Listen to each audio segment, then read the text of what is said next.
Nah, maka lomba itu adalah salah satu ajang untuk membuktikan diri kepada khalayak gitu ya, kepada masyarakat bahwa kalian itu sebenarnya memiliki kreativitas dan inovasi serta mampu berdaya saing. Dan seperti yang Ibu bilang juga bahwa program kreativitas mahasiswa, KIBM dan KBMI itu adalah suatu perlombaan tertinggi, perlombaan tertinggi, tingkat tertinggi karena berada di skala kementerian, tidak main-main, bahwa seleksinya juga cukup ketat. Tahun kemarin saja PKM itu hampir 70.000 kalau tidak salah, saya lupa. Itu hampir 70.000 proposal se-Indonesia gitu kan. Walaupun kita teknik industri baru menghasilkan 2, tapi itu adalah salah satu anugerah gitu kan. Ya, karena selama ini di Fakultas Teknik nih selalu teknik mesin, teknik elektro ya yang mendapatkan PKM. Alhamdulillah tahun ini PKM kewirausahaan didapatkan gitu oleh kita gitu ya, prodi teknik industri. Kemudian, nah Ibu juga bilang bahwa ada beberapa level atau ada 3 tingkatan. Yang pertama itu adalah level paling bawah atau startup ya. Itu kita ada program kreativitas mahasiswa kewirausahaan. Jadi itu benar-benar buat teman-teman yang mencari modal dan bingung untuk bagaimana memulai sebuah usaha. Itu dapat dana 5 juta sampai 12 juta. Kebetulan ini PKMK ini adalah di masa pandemi COVID, sehingga teman-teman dari PKMK itu hanya mendapatkan dana semuanya dipukul rata se-Indonesia itu dapat 5 juta. Tapi bahkan ada yang 4 juta. Alhamdulillah dari TI kita dapat 5 juta semua. Kemudian di level selanjutnya, di level yang kedua, di level middle, itu kita ada kompetisi bisnis mahasiswa Indonesia dan kompetisi inovasi bisnis mahasiswa. Berbeda dengan PKM yang sudah saya jelaskan, bahwa kalau PKM itu benar-benar kalian belum sama sekali berwirausaha. Kalau KIBM dan KBM itu kalian syaratnya itu adalah mutlak ya, harus 6 bulan telah melakukan usaha. Jadi memang idealnya setelah PKM itu adalah melaju ke KBMI dan KIBM. Karena artinya kalau kalian didanai PKM kan berarti artinya kalian sudah menjalankan usaha. Berarti bisa ke KBMI dan KIBM. Tapi Bu, saya nggak dapat PKM, boleh nggak saya ikut? Boleh. Contohnya ya ini, yang dapat lolos pendanaan tuh belum sama sekali dapat PKM, tapi mereka malah dapat ngelewat langsung loncat ke step yang kedua, yaitu KBMI dan KIBM. Dan yang step yang terakhir tuh ketiga, itu adalah CPPBT, ya, calon pengusaha berbasis teknologi. Itu hibahnya, tadi yang kalau KBMI sama KIBM itu range-nya dari 15 juta sampai 25 juta, ya. Nah, kalau CPPBT itu dapat modal dari kementerian itu hampir 100 juta. Dan bahkan itu tidak hanya untuk mahasiswa, tapi sudah alumni pun boleh mengikuti CPPBT. Jadi itu adalah sebuah kesempatan bagi kalian untuk tidak harus menjadi setelah nanti menjadi seorang sarjana itu tidak harus serta-merta hanya menunggu lowongan pekerjaan gitu ya, tetapi kalian bisa mengisi waktu kalian menjadi seorang entrepreneur, teknopreneur maupun socio-teknopreneur. Itu yang kami harapkan. Jadi kalian bisa berkreasi dan berinovasi, bahkan kalau bisa itu mempekerjakan orang lain gitu kan, memberikan lapangan pekerjaan bagi orang sekitar. Itu akan sebaik-baiknya manusia kan adalah manusia yang bermanfaat. Nah itu, maka sekarang ini silahkan saya kembalikan ke MC. Nanti kalian akan diberikan materi-materi oleh kakak tingkat kalian nih yang sudah berhasil gitu ya untuk mendapatkan pendanaan. Nanti kalian bisa tanya-tanya bagaimana bentuk dari proposal bisnis tugas besarnya menjadi sebuah proposal lomba gitu ya. Yang saya harapkan semoga di tahun 2021 semakin banyak lagi mahasiswa kita, mahasiswa teknik industri yang mendapatkan hibah-hibah tersebut. Gitu ya. Semangat buat semuanya. Terima kasih atas kehadirannya. Semoga hari ini bermanfaat bagi kita semua dan menjadi langkah utama kita menuju kesuksesan. Oke? Ya, begitu saja sebutan dari Ibu. Assalamualaikum warahmatullahi wabarakatuh. Dan mari kita ucapkan Bismillahirrahmanirrahim. Mari kita buka sharing session Lomba Bisnis Mahasiswa PKMK KBMI KIBM yang diselenggarakan oleh mata kuliah Kewirausahaan Program Studi Teknik Industri Fakultas Teknik Unsika. Ya, silakan Banyu selaku MC. Baik Bu, terima kasih atas sambutannya. Oke, kita masuk ke acara yang kedua, yaitu acara inti. Kita akan mulai sharing session. Sharing session yang pertama itu dari PKM. Untuk PKM, kita materinya akan disebutkan nanti oleh moderator. Untuk moderatornya yaitu Kang Haudi. Untuk itu, Kang Haudi dicek dulu apakah sudah bisa gabung suaranya, Teh. Kang. Iya, maaf ya sebelumnya untuk moderator PKM Kang Fauzi, mungkin salah nyebut nama. Oke, silakan Kang Fauzi.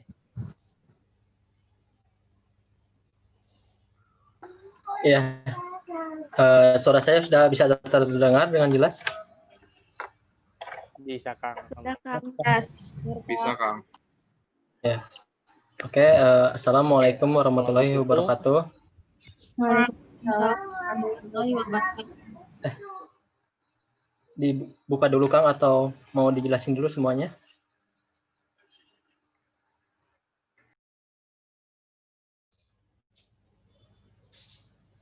Gimana, Kang? Dijelasin dulu untuk rundown-nya atau kita mulai dulu aja untuk PKM-nya?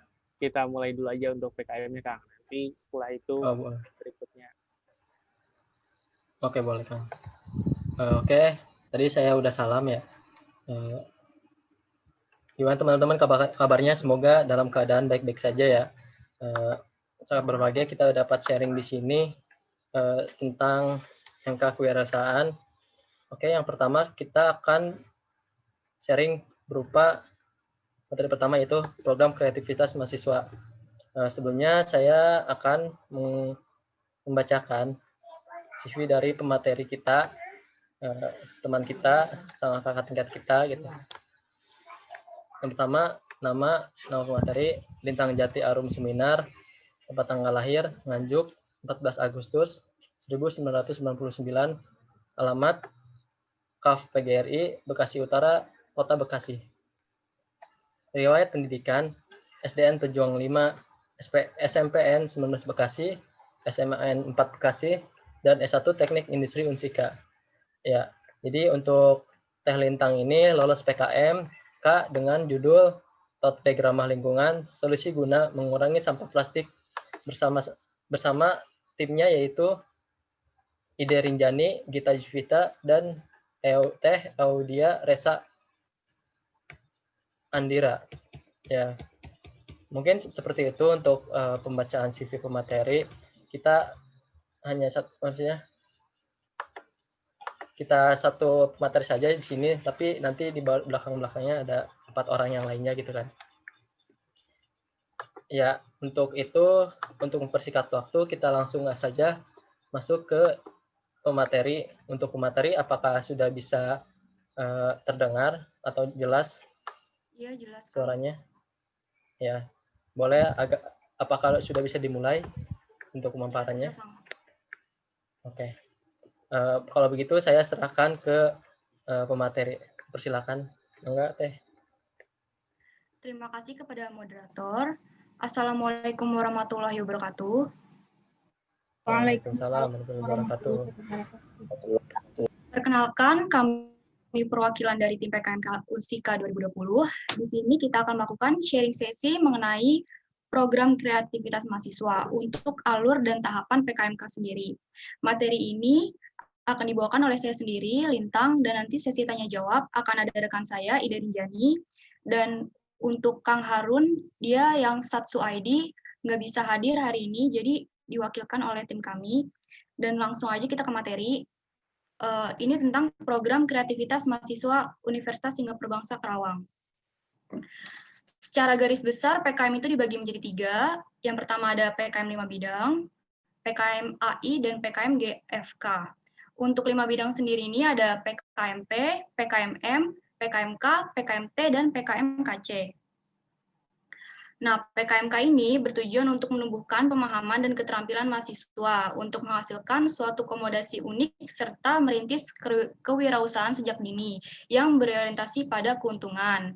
Dalam hal ini lebih mengutamakan keunikan dan kemanfaatan komoditas usaha atau produknya sendiri.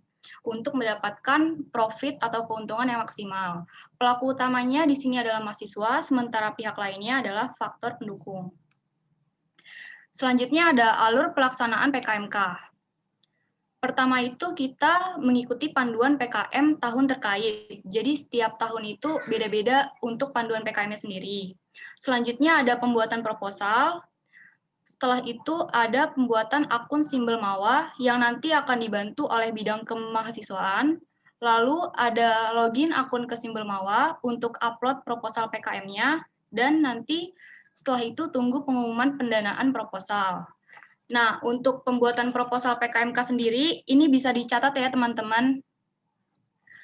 Kalau untuk tahun yang sekarang, itu bab 1 terdiri dari pendahuluan yang berisi latar belakang dan tujuan.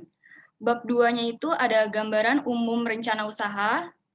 Bab 3-nya itu ada metode pelaksanaan yang berisikan flowchart. Dan bab keempat itu ada biaya dan jadwal kegiatan. Itu berisi anggaran biaya serta jadwal kegiatan. Untuk bab 2-nya sendiri, gambaran umum rencana usaha itu isinya ada kondisi lingkungan umum, analisis pasar, analisis ekonomi usaha, serta analisis kelayakan usaha.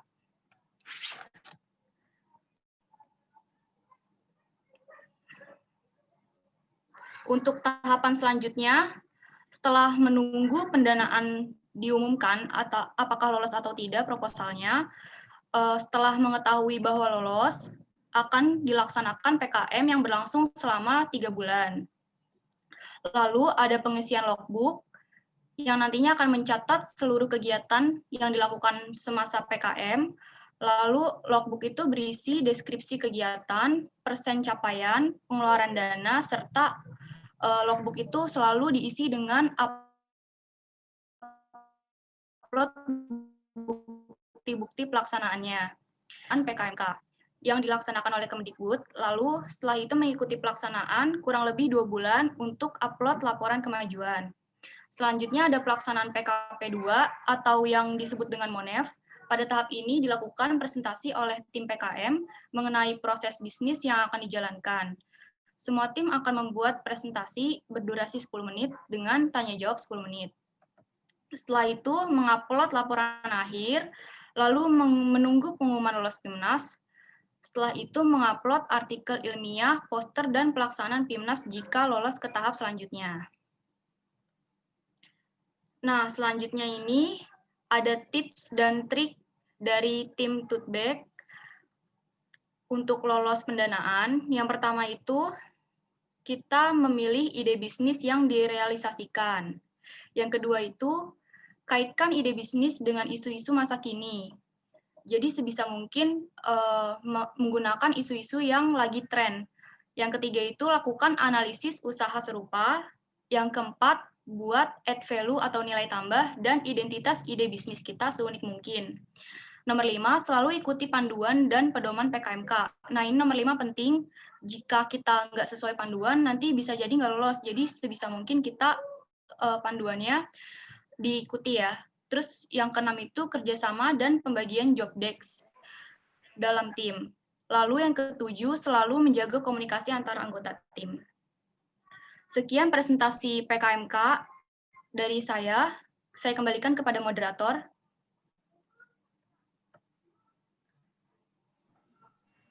Baik, sangat bermanfaat sekali ya sharing dari tim PKMK kali ini. Sebelumnya untuk izin bertanya dulu kepada MC, ini langsung pertanyaan atau seperti apa ya, Kang? Ya Kang, dipersilakan untuk bertanya, tapi biar efektif, satu pertanyaan, satu jawaban aja Kang ya. Oke, untuk pertanyaannya kita batasi 3 pertanyaan saja ya. Oke, untuk sesi pertama, apakah ada yang ingin bertanya seputar PKMK ini atau PKM secara umumnya?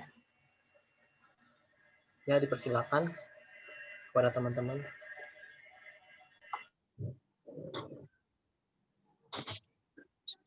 Assalamualaikum warahmatullahi wabarakatuh. Waalaikumsalam warahmatullahi wabarakatuh. Perkenalkan, nama saya Eka Yulianti dari kelas F MPM 210 angkatan 18. Mau tanya, tadi untuk yang analisis hal serupa, itu analisis yang seperti apa ya, Teh? Terima kasih.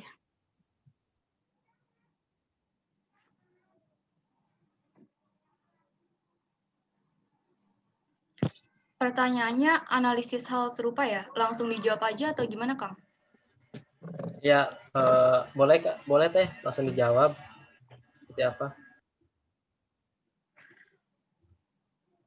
Untuk pertanyaan PKMK ini saya serahkan kepada anggota saya, Ida Rinjani, dipersilahkan. Oke, sebelumnya Assalamualaikum warahmatullahi wabarakatuh.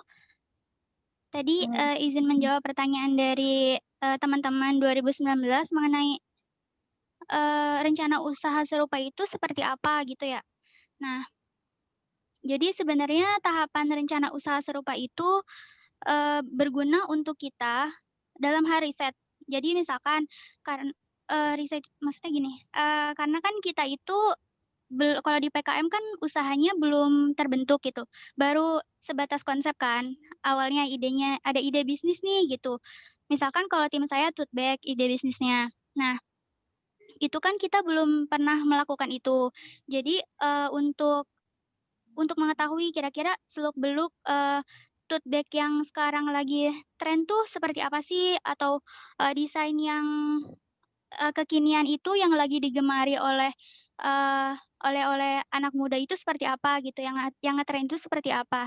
Itu kita bisa atasi atau bisa cari melalui tadi itu kita dengan menganalisis usaha serupa. Misalkan kalau tim saya kemarin itu mencari tahu bisnis usaha serupa tote bag itu kayak merek-merek yang udah bagus gitu, kayak misalkan merek My White Bag, terus merek Famole, dari mulai proses produksi mereka kayak gimana gitu, terus dari mulai bahannya mereka apa, terus rata-rata mereka ngejualnya itu harganya berapa gitu. Jadi untuk referensi kita dalam menentukan bahan, dalam menentukan proses produksi, dalam menentukan pemasarannya kayak gimana, harganya seperti apa. Nah, itu kita bisa mencari analisis usaha serupa tersebut gitu. Seperti itu sih, Akang Teteh. Ya, baik. Terima kasih Teh atas jawabannya.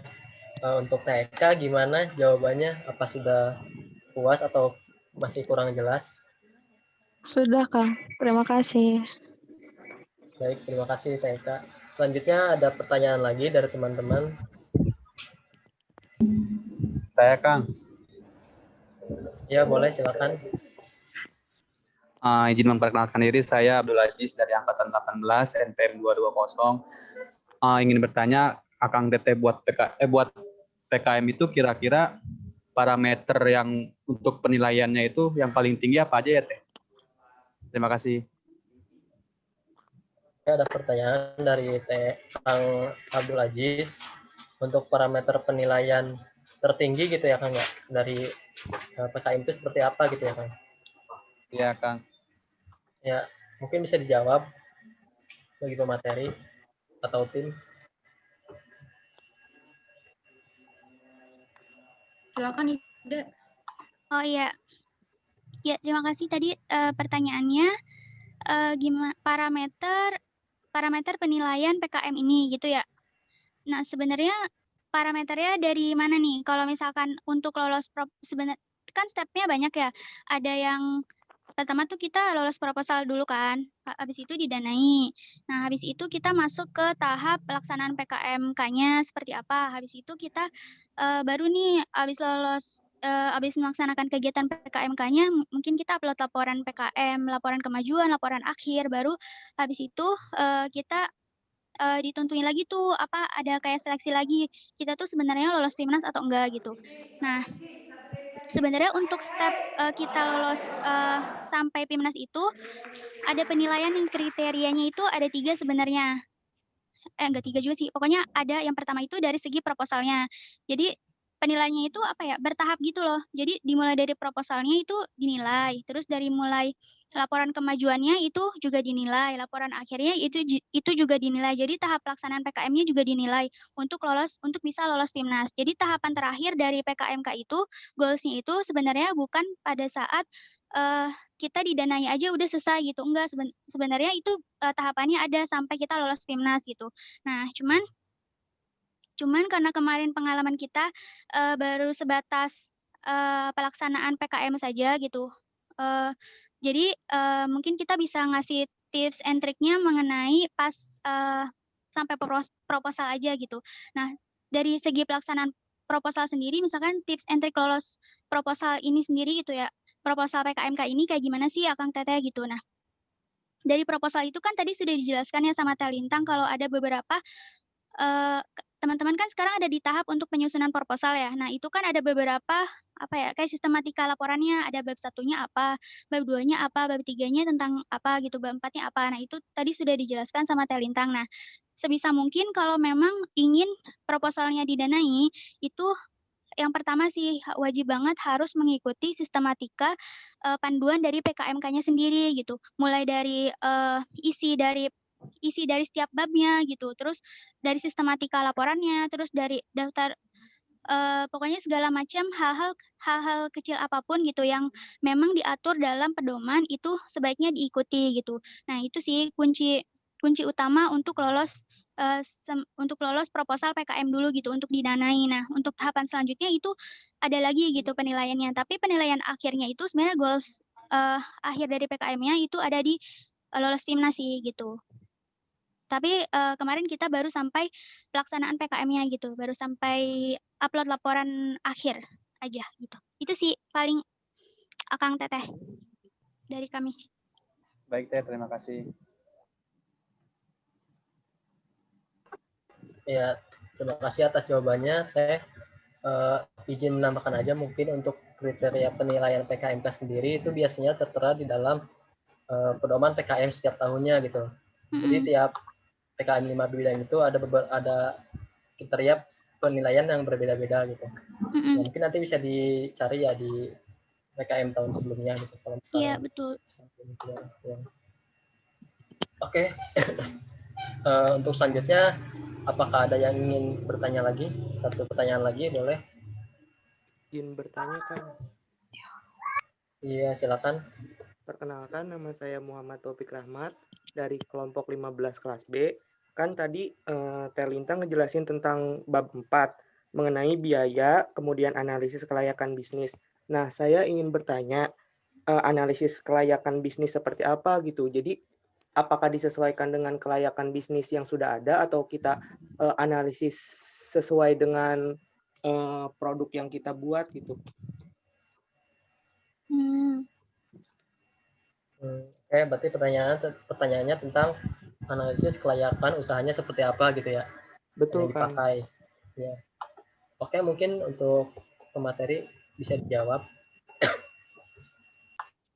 Untuk analisis kelayakan usaha itu yang kita lakukan untuk produk kita tuh nanti ke depannya seperti apa dan juga nanti dibandingkan dengan analisis usaha-usaha yang serupa gitu yang ada.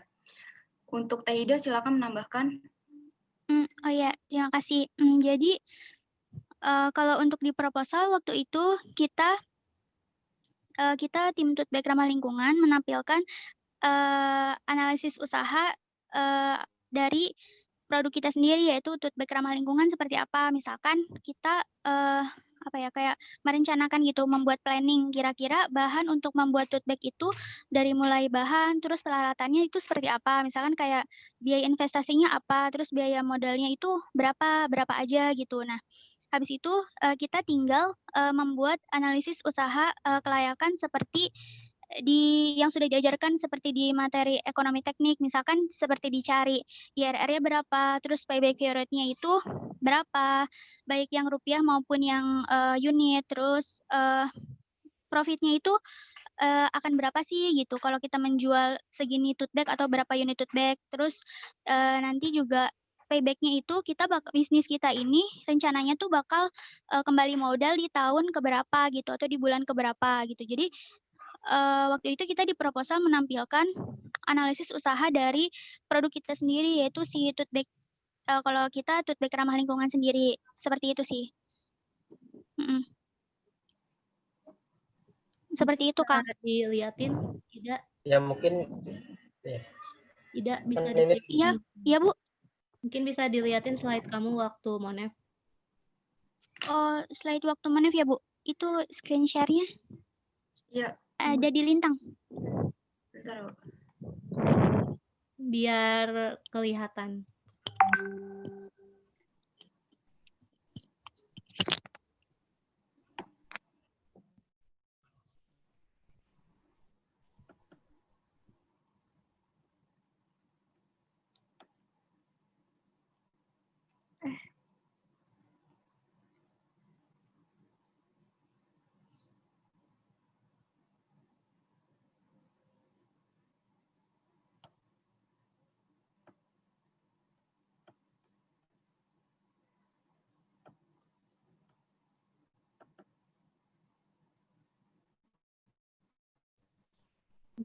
Ini, Bu. Ya, silakan dijelaskan oleh kelompoknya mungkin. Mungkin dengan slide waktu kalian Monef ini bisa terlihat bentuk kegiatan PKM-nya teman-teman kayak gimana, jadi biar lebih jelas gitu buat adik-adiknya.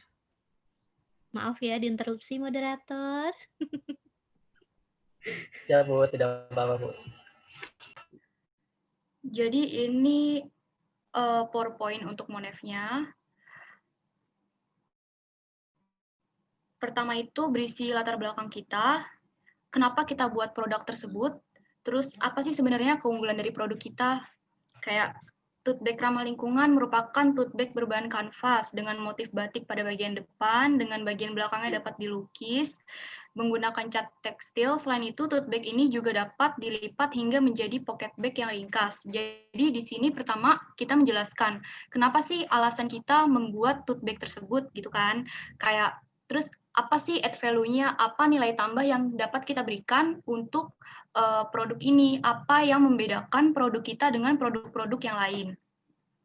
Terus selanjutnya ada produk kami, berikut produk kami. Ini model depannya ada batik, lalu model belakangnya ini contoh jika dilukis menggunakan cat tekstil, lalu dapat dilipat pula menjadi pocket bag. Selanjutnya ada tujuan pembuatan produk. Pertama itu dengan luaran berupa laporan kemajuan, laporan akhir, dan juga video diharapkan dapat lebih mengenalkan konsep produk kami kepada masyarakat luas. Mengapa di sini konsep produk? Karena pertama PKM ini dalam masa pandemi atau COVID-19. Jadi kita tidak diwajibkan untuk membuat suatu produk, tapi wajib mengenalkan konsep produk kami ke masyarakat luas. Jadi seperti apa sih konsep kita? Dan yang kedua, dengan bahan kanvas belacu yang ramah lingkungan, maka tujuan dari pembuatan produk ini adalah mengurangi penggunaan sampah plastik dan dapat mengenalkan ikon batik kepada masyarakat luas, khususnya batik khas Kerawang.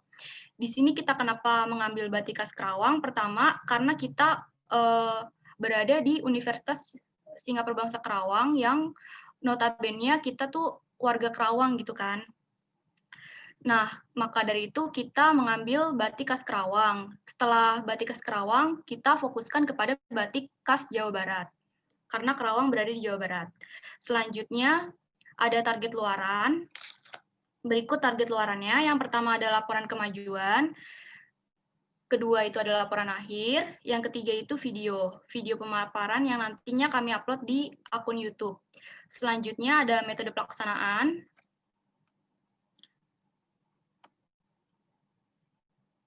Ini metode pelaksananya, kita mulai dari pemilihan media untuk pembuatan video, lalu pembuatan skrip video.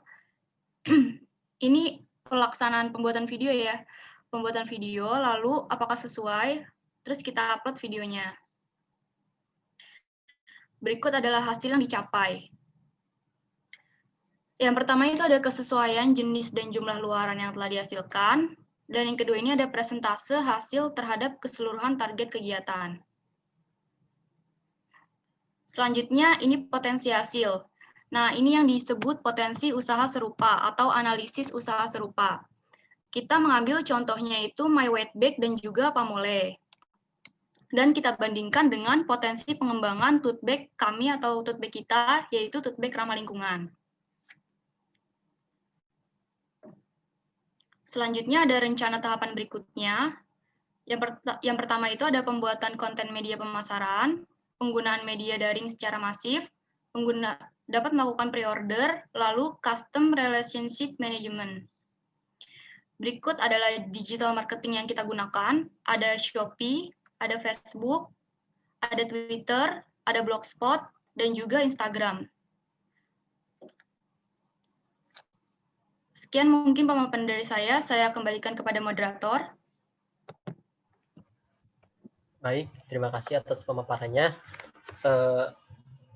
Jadi berhubung untuk PKM ini adalah salah satu output dari MK KWU itu tersendiri, jadi kita agak diperpanjang aja untuk pertanyaan di sini. Jadi apa ada yang mau bertanya lagi dari teman-teman? Saya silakan. izin bertanya. Ya boleh, silakan. Ya, perkenalkan nama saya Putri Amalia Muntaha dari angkatan 2018 NPM 119. Di sini ada beberapa hal yang ingin saya tanyakan, Kang, perihal barang atau produk yang bisa kita hasilkan. Itu ada dua nih, Kang, yang menurut saya. Yang pertama itu barang yang udah jadi, barang yang udah ada, terus kita modifikasi, atau barang yang memang sedang tren, yang kita akan bawa pada topik PKM kita. Nah, dari dua barang itu kan berbeda tuh, Kang.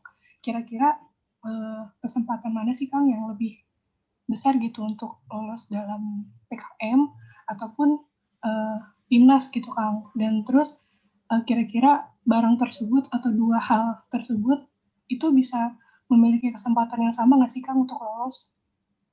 Mungkin itu aja, Kang. Terima kasih. Baik, jadi lebih ke pertanyaan dari segi produknya. Nah, mungkin dari teman-teman lolos PKM bisa disampaikan dari pengalamannya seperti apa gitu. Maaf, Kang, jadi pertanyaannya itu lebih berpotensi yang mana untuk lolos produknya gitu ya? Iya, apakah yang ada terus dimodifikasi oleh kita atau barang yang inovasi baru misalkan gitu. Seperti apa gitu, Teh?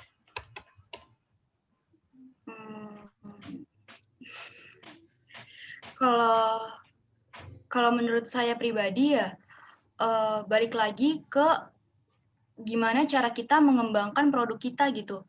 Mau itu inovasi atau produknya benar-benar baru buat, belum pernah ada sebelumnya.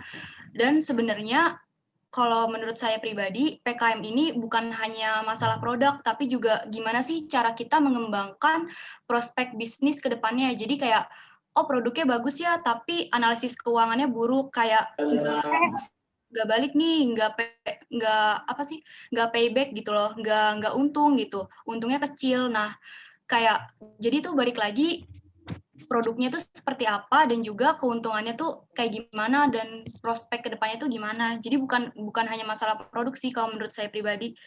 Mungkin Teh Ida bisa menambahkan. Boleh. Silakan kalau ada tambahan dari Ida masih di mute, maaf. Kelompok lain. Ya maaf. Sudah terdengar ya? Sudah. Oh ya. Tadi pertanyaannya produk seperti apa sih ya Kang Teteh yang kira-kira dilirik gitu sama pihak Belmawanya atau pelaksana PKM-nya. Sebenarnya dari yang Teh Lintang bilang itu benar. Jadi tidak ada kita kan berfokusnya ke panduan ya. Di panduan itu tadi seperti yang Kang Fauzi bilang itu sudah ada kriteria penilaiannya seperti apa gitu.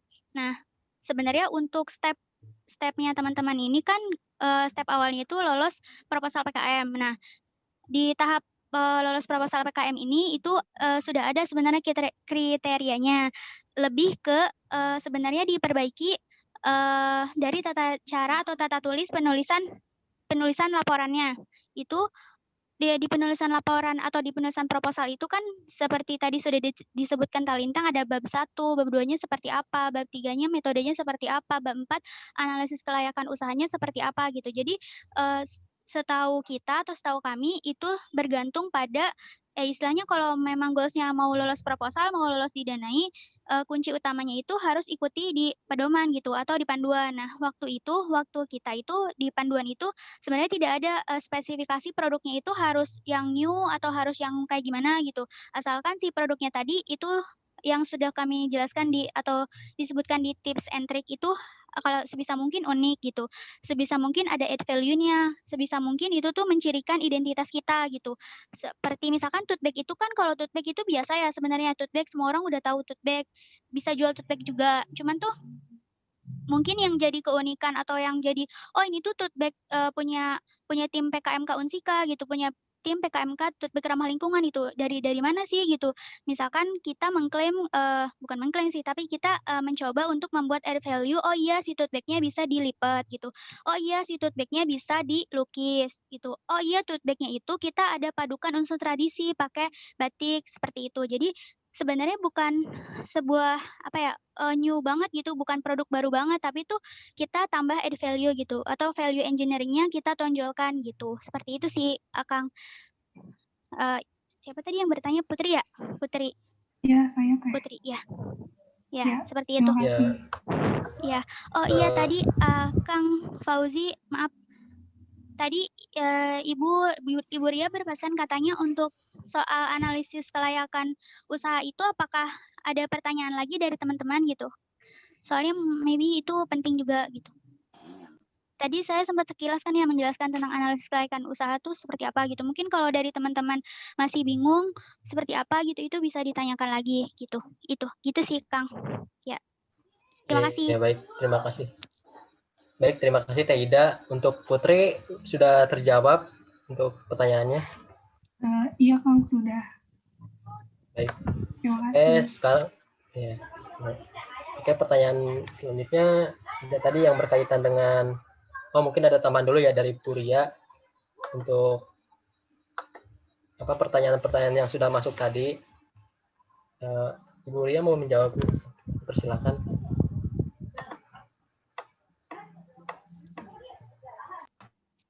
Oh ya, Assalamualaikum. Oke, ini sebenarnya pertanyaannya kasihan nih kalau kakak tingkat kalian yang ditanya. Soalnya itu lebih ke panduan, terus lebih ke pertanyaan buat ke reviewer atau ke dosen seharusnya. Iya, Bu. Ada nanti nanyanya kalau ke tetehnya ini, Teh gimana perjalanannya, Teh apa yang ditonjolkan atau gitu ya. Karena ini pertanyaannya cukup berbobot semua, bagus-bagus ya. Ini mungkin karena saya belum overview ya di kelas bentuk PKM seperti apa, tapi biasanya itu saya menjanjikan itu overview biasanya di minggu-minggu terakhir mau UAS ya kalau tidak salah biasanya ya waktu tahun kemarin ya. Jadi saya akan membedah khusus, nanti ada season khusus memang untuk PKM itu sendiri. Jadi teman-teman nanti akan saya berikan juga, atau kalian bisa searching gitu pedoman PKM 2020 ya. Tadi ada yang bertanya tuh Ajis ya kalau tidak salah, itu yang mana Teh katanya kan bobot ya, bobot atau berapa persentase yang kemungkinan lolos. Nah, ini di buku panduan tuh sebenarnya sudah transparansi sekali, karena memang betul tadi yang dikatakan oleh Lintang maupun Ida, pokok utama bagi mahasiswa adalah yang penting tuh gagasan unik. Jadi sebenarnya maksud daripada Teh Lintang sama Teh Ida itu adalah yang pertama yang paling besar sekali persentasenya bisa kalian lihat ini dari proposal itu adalah kreativitas. Jadi bagaimana kalian menggagas produk kalian, bagaimana keunikannya, bagaimana manfaatnya. Makanya kenapa saya selalu bilang value proposition-nya harus jelas. Ya, value proposition-nya harus jelas. Jadi terus kemudian keunggulannya apa? Itu juga value proposition. Jadi di poin nomor 1 ini sebenarnya value proposition kalian itu tugas yang nomor berapa ya? Tugas nomor 2 ya. Tugas kedua kalian inilah yang sebenarnya akan menjadi poin paling penting buat kalian itu didanai atau tidak. Terus yang kedua itu adalah tadi peluang pasar. Nah, itu adalah tugas ketiga kalian ya.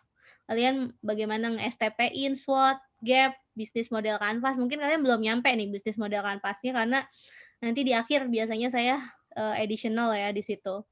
Nah, terus tadi yang ditanyain sama siapa Taufik ya tentang profitability dan keberlanjutan usaha, itu sebenarnya hanya 10%.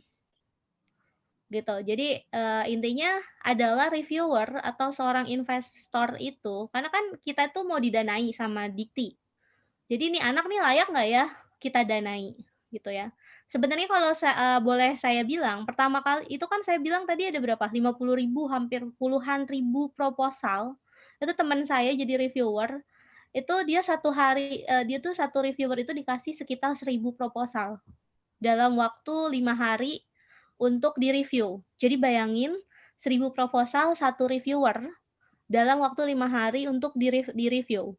Berarti artinya satu hari tuh harus membaca 200 proposal. Jadi yang pertama kali reviewer itu teman saya ngasih tips, triks ya. Jadi pertama kali itu yang dilihat apa? Tadi ketaatan, bagaimana kalian taat dalam panduan. Jadi kalau udah tidak sesuai dengan panduan, sistematikanya tidak sesuai, penulisannya tidak sesuai, udah langsung dicoret sama mereka dan tidak mereka lihat. Nah, jadi itu kenapa? Karena tujuan PKM adalah membuat mahasiswa taat akan aturan. Jadi makanya fungsi pertamanya itu adalah untuk mereview proposal, itu dilihat dulu ketaatannya mahasiswa tersebut yang mengajukan PKM itu taat tidak terhadap ininya. Nah, baru kalau kalian sudah dianggap taat, dianggap sudah memenuhi sesuai dengan panduan, barulah kalian di-review tuh isinya. Jadi konten itu yang nomor 2 sebenarnya yang di-review oleh reviewer. Baru dari situ kalian keunikannya, keunggulan produknya, pasarnya, profitability-nya, sampai ke RAB-nya gimana.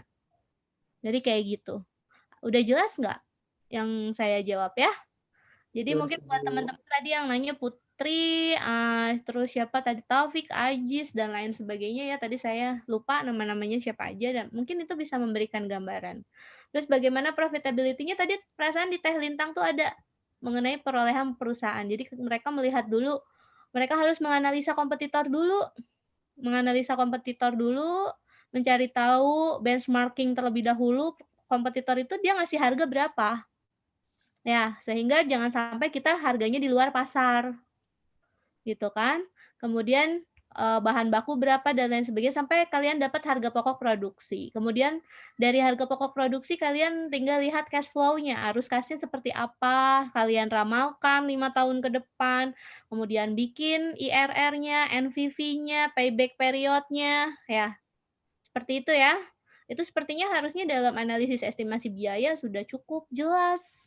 Karena KWU ini mengulang mata kuliah yang pernah kalian dapatkan di teknik industri. Gitu. Kebetulan kita belum sampai ya. Di saat ini tuh kita baru sampai ke desain produk dan operasional. Itu kalau tidak salah habis UTS ya.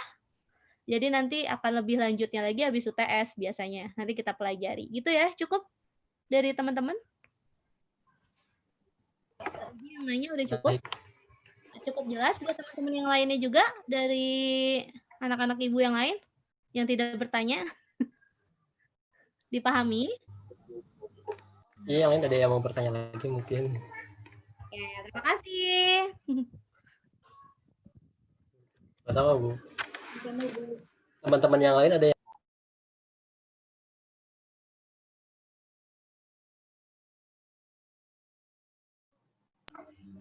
atau masih penasaran sama pengalaman-pengalaman tim PKM yang baru lolos ini? Pertama kali. Kang, izin bertanya, Kang. Ya, boleh. Silakan. Assalamualaikum warahmatullahi wabarakatuh. Perkenalkan, nama saya Nopal Arianto dari kelas C. Ingin bertanya mengenai ada nggak sih hambatan tersendiri buat tim PKMK Totbek ramah lingkungan? Apa sih hambatan terbesarnya? Terima kasih. Ya, terima kasih Kang Nopal atas pertanyaannya. Ya, apakah ada hambatan tersendiri gitu, Teh, terkait pelaksanaan program PKM yang sudah berjalan ini gitu? Ya, mungkin bisa cerita pengalaman-pengalamannya. Ya, silakan.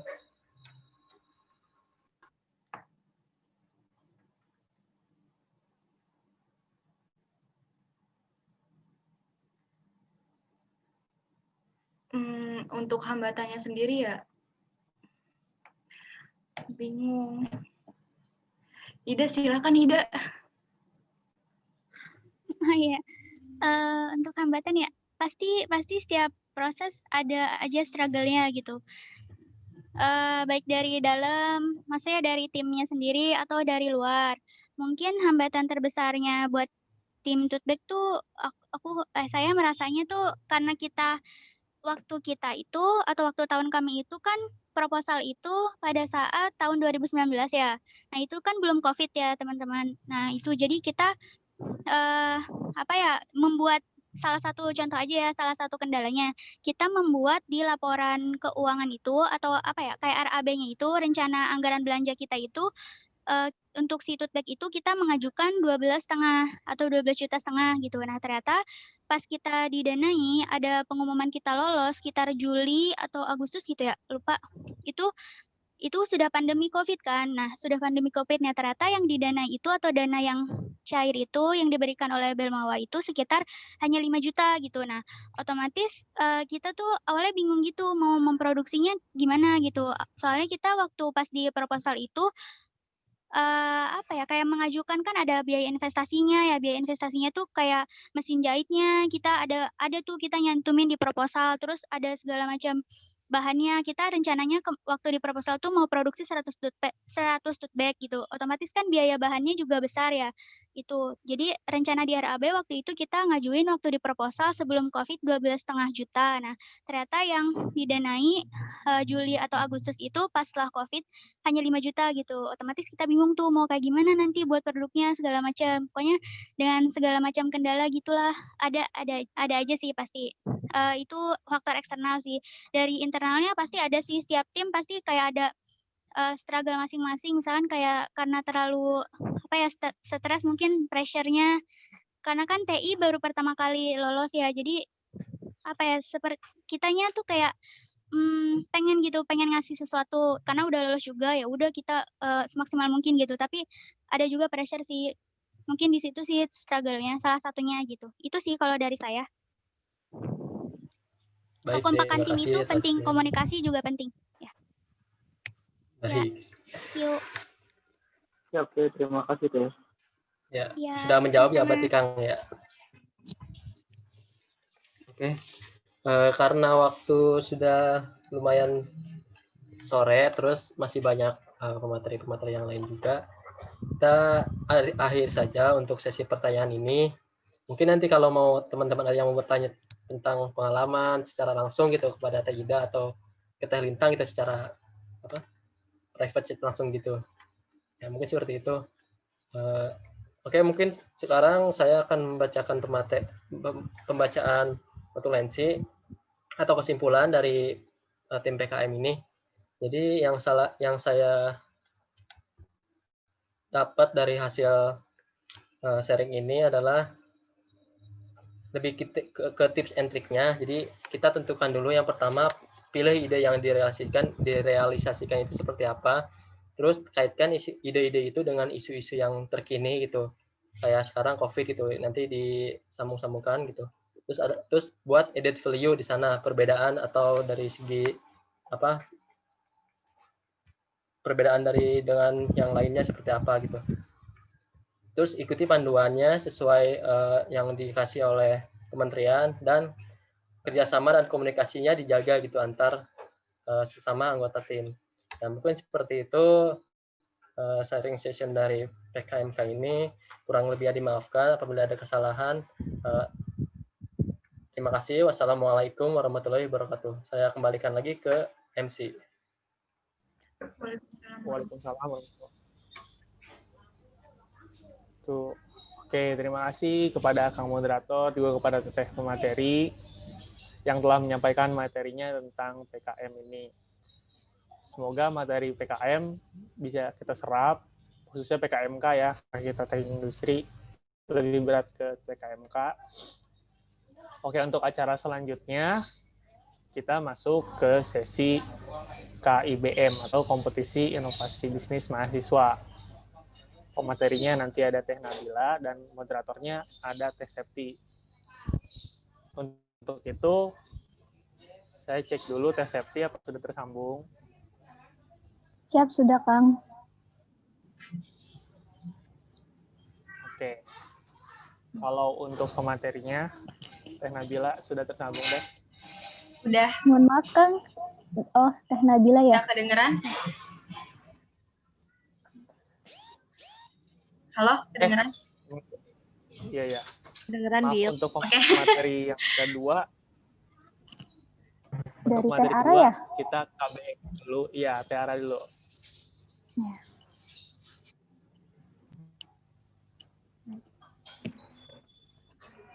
Untuk Teh Aranya apakah sudah siap?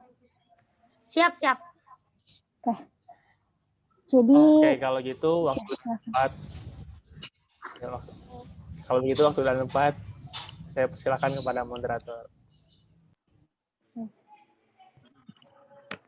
Saya mulai ya. Assalamualaikum warahmatullahi wabarakatuh. Waalaikumsalam warahmatullahi wabarakatuh. Untuk sesi 2 yaitu dari peserta yang lolos program KBMI Kompetensi Bisnis Mahasiswa Indonesia. Jadi dari perwakilan KBMI CNJ Bakery. Sebelumnya saya akan menjelaskan riwayat singkatnya dari Teh Ara tersendiri, yaitu nama Arafatia Az-Zahra dari Teknik Industri 2017, asalnya dari Kuningan, Jawa Barat. Untuk riwayat pendidikannya, beliau dari SMP 1 Kuningan, SMA 2 Kuningan. Untuk di kampusnya dia sebagai Asprak Gambar Teknik dan Asprak Prosman. Untuk lomba dari KBM ini yaitu dengan produk dessert kekinian atau dari ZNC Bakery ya. Untuk anggotanya sendiri di situ sudah ada ya, ada Teh Anissa Nur Aziza, Arafatia Zahra, Arya Dewanta, Dewi Purwanti, dan Niken Harunis. Selanjutnya untuk materi saya silahkan ke Teh Ara. Silahkan Teh. Oke. Assalamualaikum warahmatullahi wabarakatuh. Waalaikumsalam warahmatullahi wabarakatuh. Sehat ya? Gimana nih kabarnya? Udah lama tidak jumpa. Oke, langsung aja. Aku gak bisa terlalu formal ya, jadi ini mah santai aja ya. Soalnya kalau formal tuh sok deg-degan gitu. Nah, aku di sini mau menjelaskan tentang KBMI. Sebelumnya, oh iya tadi ini anggota-anggota yang hebat, anggota-anggota saya, tim saya yang hebat dan solid. Dan ini dosen pembimbing yang sangat amat sabar membimbing kita semua, Bu Ria Puspasari. Nah, oke, langsung masuk ke pengenalan KBMI itu apa. KBMI itu apa sih? Yang pertama, itu singkatan dari Kompetisi Bisnis Mahasiswa Indonesia, yang mana ini tuh program kampus merdeka dari DIT. Nah, terus tujuannya itu intinya untuk wirausaha si mahasiswa atau untuk mengembangkan kreativitas wirausaha dari mahasiswa itu sendiri. Nah, untuk dananya yang dapat diajukan di KBMI ini sekitar 10 juta sampai 20 juta. Untuk keluaran dari kegiatan KBMI ini yang pertama untuk meningkatkan omset dari si bisnis mahasiswa itu setelah mengikuti KBMI, yang kedua memperluas market dari si perusahaan itu sendiri, yang ketiga untuk mendapatkan modal-modal lain. Terus selanjutnya itu ada tahapan KBMI. Ini aku udah rangkum. Yang pertama itu kan pendahuluan itu pendaftaran ya. Di pendaftaran itu waktu itu sekitar bulan Juni kalau nggak salah, bulan Juni pendaftaran ke itu namanya tuh ya PKMI. Aduh Pak, pokoknya ada di webnya. Terus langsung pembuatan proposalnya itu kita nentuin pembagian gitunya pokoknya sama tim. Terus yang kedua tahapannya prosesnya itu pengumuman lolos dan pengumuman pendanaannya. Dan kebetulan alhamdulillah kami lolos didanai dengan dana 16 juta ya. Terus yang kedua monitoring oleh dosen pembimbing untuk membuat setiap 2 mingguan laporannya. Jadi 16 juta itu tuh kita harus laporin juga setiap 2 minggunya itu dipakai apa aja, atau udah ada pengembangan apa aja di si perusahaan, di usaha kitanya gitu. Terus yang ketiga ada monef oleh reviewer. Waktu itu tuh berapa minggu kemarin kita udah monef dan alhamdulillah dilancarin banget. Terus tahapan yang terakhir itu membuat laporan akhir dan nanti akan diadakan expo.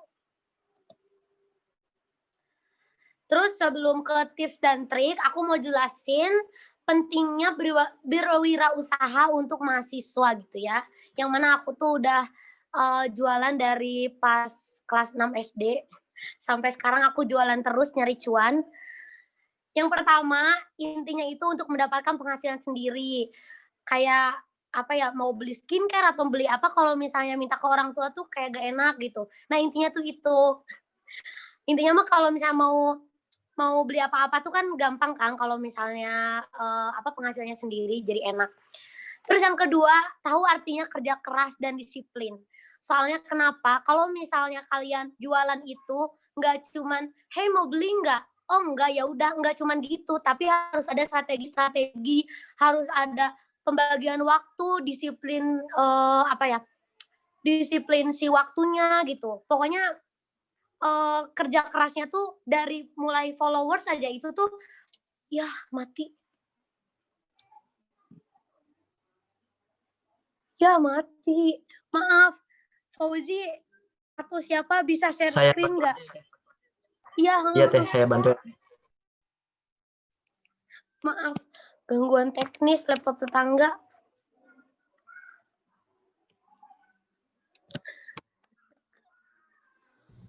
Semangat Teh. Siap. Tadi sampai tahu artinya kerja keras dan disiplin ya. Terus selanjutnya terbiasa manajemen keuangan dan manajemen waktu. Itu kerasa banget, soalnya manajemen keuangan tuh intinya keuangan si bisnis itu gak bisa dipakai untuk nongkrong, untuk beli segala macamnya gitu. Tapi ya profitnya itu masih bisa untuk kebutuhan sehari-hari. Dan manajemen waktu itu penting banget karena kita harus membagi waktu, apalagi pas kuliah ya. Pas di Karawang gitu, aku harus membagi waktu antara kuliah, dagang, asprak, sama himpunan. Itu tuh benar-benar pengalaman yang sangat luar biasa. Terus yang terakhir, menumbuhkan kreativitas bisnis semakin terasa. Soalnya kalau misalnya orang-orang yang berbisnis itu nggak langsung sekarang nyemplung, sekarang berhasil gitu, nggak. Aku dijamin itu nggak akan kayak gitu kecuali dia tuh turunan konglomerat. Jadi dengan seringnya kita berwirausaha itu tuh bakal gampang melihat peluang-peluang pasar gitu. Next.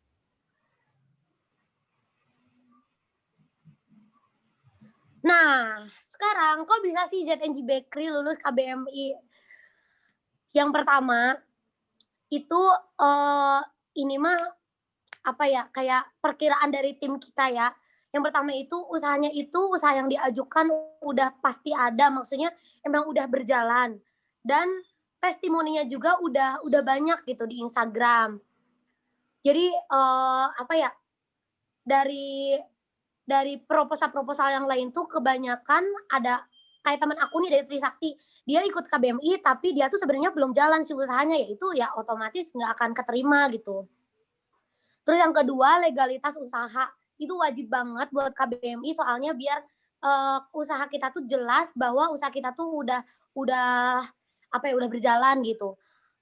Dan kalau misalnya udah ada PIRT atau halal atau legalitas lainnya, itu lebih besar peluangnya untuk mendapatkan si KBMI ini. Terus yang nggak kalah penting itu penulisan di proposal. Itu penulisan di proposal itu kayak harga mutlak ya, soalnya emang kita udah dibiasakan oleh Bu Ria kalau misalnya ikutan lomba-lomba dari dikti gitu, terutama itu tuh harus sesuai dengan panduan dan kata-katanya juga harus yang menjual gitu. Soalnya kan ini kenapa kita harus didanai, apalagi ini kan bisnis kita gitu ya, bukan untuk apa ya, bukan lomba karya ilmiah aja yang masih inovasi gitu. Next.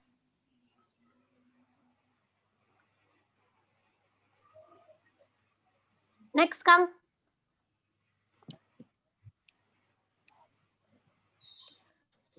Nah, terus perubahan apa aja sih setelah KBMI di ZNJ Bakery? Yang pertama itu dalam produk itu kita melakukan diversifikasi produk yang tadinya itu yang foto atas itu cuman ada cheesecake aja, kita jualan cheesecake aja. Tapi setelah KBMI kita melakukan diversifikasi produk karena kita tahu makanan itu ada titik bosannya. Maka kita mempermainkan si diversifikasi produk itu. Yang kedua, pelanggan. Pelanggan pas sebelum KBMI aku kan suka open order ya kalau misalnya di Karawang gitu. Cuman sebatas itu aja open order di Karawang. Kalau misalnya mau ke Kuningan tuh suka open order gitu. Terus setelah KBMI itu kita melakukan di berbagai sosial media seperti Instagram, Facebook, dan ada juga store-nya. Next.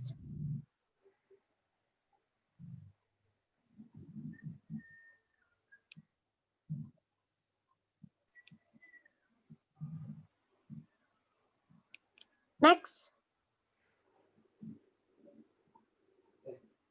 Nah, ini setelah KBMI, kita juga berhasil untuk mengenalkan produk kita ke sivitas-sivitas, Ibu Rektor dan Ibu Warek. Next. Itu juga salah satu kebanggaan juga bagi kita gitu, dikenal produk kita sama sivitas-sivitas. Terus ini juga diliput oleh Radar Karawang. Next. Dan ini kita sebagai lampiran ya, ini tuh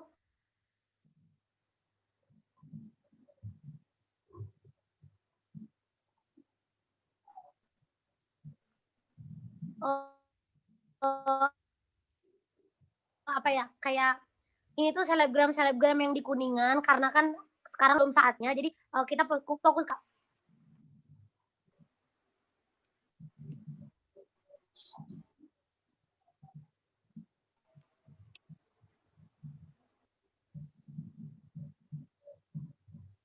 Terima kasih, saya kembalikan ke moderator. Baik, terima kasih untuk Teh Ara atas materinya, sangat luar biasa, sangat menginspirasi kita ya bagi pemula untuk menggugahkan niat kita untuk menjadi entrepreneur, sangat luar biasa sekali materinya. Dan untuk peserta sharing session ini, barangkali ada yang mau ditanyakan, silahkan, mangga. Ayah, Afiska silahkan. Assalamualaikum. Perkenalkan, nama saya Fiska Nurafianti. Mau nanya, kalau misalnya ikut yang KBMI itu, kan si mahasiswanya punya usaha. Nah, usahanya itu kriteria usaha apa aja sih yang bisa diikut sertakan di dalam lomba itu? Nah, kayak misalnya ada ketentuannya nggak buat usahanya, atau memang semua usaha dari si mahasiswa bisa diikut sertakan ke KBMI? Atau emang kayak misalnya produk yang diproduksi langsung sendiri gitu, Teh? Terima kasih. Baik, untuk Teh Ara langsung dijawab aja kali ya. Jadi pertanyaannya untuk ketentuan bisnis apa saja sih yang bisa masuk di KBMI seperti itu. Baik, Teh Ara silahkan jawab. Oke, untuk bisnis apa aja sih bidangnya, setahu aku tuh bebas apa aja. Tapi emang harus bikin sendiri gitu. Maksudnya jangan yang aku cuman reseller tas. Aku ngajuin yang itu, usaha yang itu, tapi yang harus ada kegiatan operasionalnya gitu. Jangan usaha reseller, all shop gitu. Tapi untuk bidangnya sih bebas, mau itu bidang jasa editing video atau apapun itu. Baik, terima Cukup kasih menjawab? atas jawabannya. Bagaimana Fiska, apakah sudah terjawab dari pertanyaannya? Sudah, terima kasih. Baik, terima kasih. Untuk selanjutnya, apakah ada yang mau ditanyakan? Serta lain? Izin bertanya, Teh. Baik, silahkan. Nama saya Kevin Simanjuntak, NPM 08218. Nah, saya mau bertanya sama Teh Ara, gimana Teh cara ngurus legalitas bisnisnya? Saya juga punya bisnis, saya ingin mengurusnya gitu. Baik, Teh Ara, silahkan bagaimana cara mengurus legalitasnya. Baik. Oke, untuk legalitas bisnis ya, yang pertama waktu itu emang aku tuh belum ada legalitas bisnisnya, tapi untuk tahap pertama itu meminta surat izin usaha ke kelurahan. Nah, yang sekarang udah aku lakuin setelah KBMI, legalitasnya itu membuat nomor NIB, terus IUMK atau IUMK itu izin usaha mikro kecil, dan bisa juga ke PIRT, atau bisa juga kalau misalnya produk makanan legalitasnya itu yang halal. Tapi kebetulan PIRT dan halal itu belum dibuka untuk bulan sekarang, jadi kan itu harus ada yang survei gitu ke rumah, jadi belum dibuka kata dinasnya, begitu setahu aku ya. Tapi untuk mengikuti KBM, surat izin usaha ke kelurahan pun itu udah cukup, yang penting ada legalitas usahanya. Terima kasih Teh. Baik, terima kasih Teh Ara atas jawabannya. Sama-sama. Teman yang lain, apakah ada yang mau ditanyakan lagi? Ya, dari praktisi langsung nih teman-teman, jadi banyak-banyakin nanya gitu. Yang sudah berkecimpung dari kelas 6 SD ya Teh Ara ya? Iya, dari kelas 6. Izin. Ya, silakan mau bertanya. Ya, saya mau nanya ke Teh Ara tuh sebagai nggak bahas KBMI gitu ya Teh, nggak terlalu tahu. Saya kan juga pernah bikin usaha gitu ya Teh ya. Cuma bertahan sekitar 2-3 bulan, memang agak kayak hype gitulah. Ntar ketika 4 bulan ke atas itu udah mulai agak turun penjualan gitu. Nah itu gimana Teh? Kayak kan Teteh kan maksudnya usaha makanan juga, dan makanan kan memang buat tren itu kan sangat fluktuatif sekali ya, bisa aja sekarang lagi tren, tahu-tahu enggak, tahu tren lagi, tahu-tahu enggak, itu gitu gimana Teh? Ya, tadi namanya siapa ya yang nanya, belum kenalan ya? Saya Muhammad Bima Agung Teh, dari angkatan 18. Dari Bima Agung, silakan Teh Ara jawab langsung saja. Oke, nah buat bisnis makanan, khususnya makanan itu harus banyak sekali inovasi-inovasi yang dikeluarkan. Jangan tetap di situ aja gitu. Meskipun kita udah perusahaannya gede ya nanti, amin. Tapi harus ada inovasi-inovasi yang dikeluarkan per 1 bulan kah atau per 3 bulan. Itu periodenya tergantung si perusahaannya, strategi si perusahaannya. Terus yang kedua, kita itu jangan pelit sama iklan. Itu intinya tuh di iklan sih sebenarnya. Yang pertama kan produk kita semenarik mungkin. Yang kedua iklan. Mau itu iklan Instagram atau iklan versi endorse. Soalnya kalau misalnya kita gak iklan, emang mereka tahu kita itu jualan apa? Kan gak tahu. Nah jadi semakin banyak jangkauan yang dicapai atau disentuh, maka mereka juga bakal tertarik gitu. Kalau misalnya kamu gak iklan, itu tuh ya bagaimana mereka tahu produk yang kamu jual itu apa gitu. Intinya tuh di produk, inovasi, sama yang kedua di iklan gitu. Tanya Baik, lagi. Bima. Tanya lagi boleh nggak Teh? Satu. Boleh. Silakan. Saya lebih yang benar itu seperti apa Teh? Saya misalnya kita bikin branding makanan, brandnya dulu, kita punya nama produknya dulu, atau kita jualan dulu tanpa nama produk, baru setelah itu namanya duluan gitu, baru nama gitu. Soalnya saya 2 kali kayak gitu dan ya flat aja gitu. Dan akhirnya ya drop hilang. Menurut aku ya mending ngebrand si namanya itu dulu, si nama, jadi berikut namanya. Soalnya kenapa? Kalau misalnya kita iklan langsung emang namanya yang diangkat atau apa ya, branding si namanya itu tuh bakal cepet naiknya. Kalau misalnya emang si iklannya itu udah tepat sasarannya. Nah kan strategi-strategi di iklan juga beda-beda ya, kayak banyaklah strategi-strateginya. Kalau misalnya misalnya ke influencer nih, aku waktu itu endorse ke yang 10.000 followers, tapi dia tuh cocok sama market aku, itu tuh nampol banget, banyak banget yang beli. Tapi aku endorse ke yang 50.000 followers, tapi bukan market aku, itu tuh yang follow aja tuh dikit gitu. Jadi emang kalau salah bisnis tuh emang saling berkaitan gitu. Cuman pesan aku ya, kamu Bima ya, jangan putus asa gitu. Soalnya aku juga dari kelas 6, kalau misalnya ya rugi mah banyak gitu, tapi harus ada harus ada usaha buat mulai lagi yang mana nanti kita bakal tahu si passion kita tuh di mana gitu.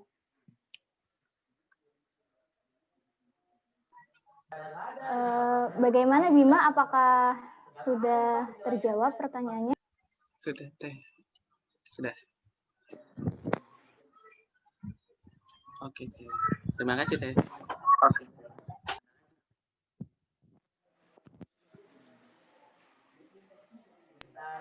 Baik, lanjut ya. Apakah dari teman-teman ada yang mau ditanyakan atau sudah dicukupkan saja? Mohon maaf, Teh, izin bertanya. Oke, karena waktunya ini ya sudah mepet dan masih banyak materi, kita satu pertanyaan lagi. Silahkan. Ya, sebelumnya perkenalkan, nama saya Linka Aziza, NPM 071. Mau tanya aja ke Teh Ara. Kan Teh Ara kan udah mulai jualan kan dari kelas 6 SD ya. Nah, ceritanya tuh gimana sih Teh? Kenapa sih Teteh tuh pengen jualan dari saat itu? Dan gimana dulu tuh Teteh jualan apa sampai sekarang bisa buka bisnis di makanan khususnya di ZNJ Bakery itu Teh? Itu aja, makasih. Kalau aku langsung jawab aja ya. Iya. Kalau bisnisnya apa aja tuh bener-bener banyak banget, lebih dari 40 jenis kali, dan aku gak bisa sebutkan satu persatu.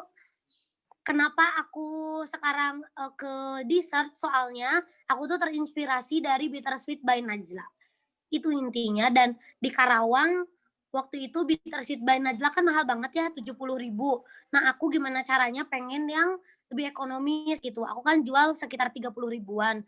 Tapi si rasanya itu gak jauh beda gitu. Intinya tuh kita kan tadi aku